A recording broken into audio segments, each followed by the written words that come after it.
Now that you've found resources, be sure to analyze and evaluate them yourself. First, is the article relevant to your topic? Will it help support your argument in your paper or project? Who is the author? Are they an expert in the topic? Information about the author will often be in the detailed record for the article or in the article itself. You can also Google them to find out more information.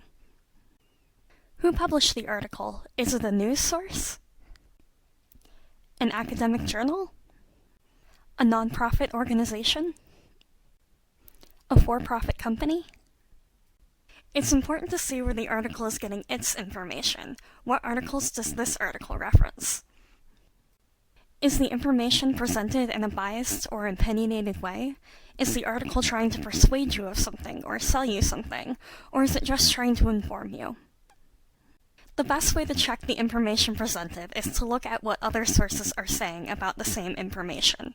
Are they coming to the same or similar conclusions? Be aware that if you're searching in Google, the results you see will be influenced by your past searches and where you are searching. Be critical of what you find to ensure that you're using the best possible resources for your topic.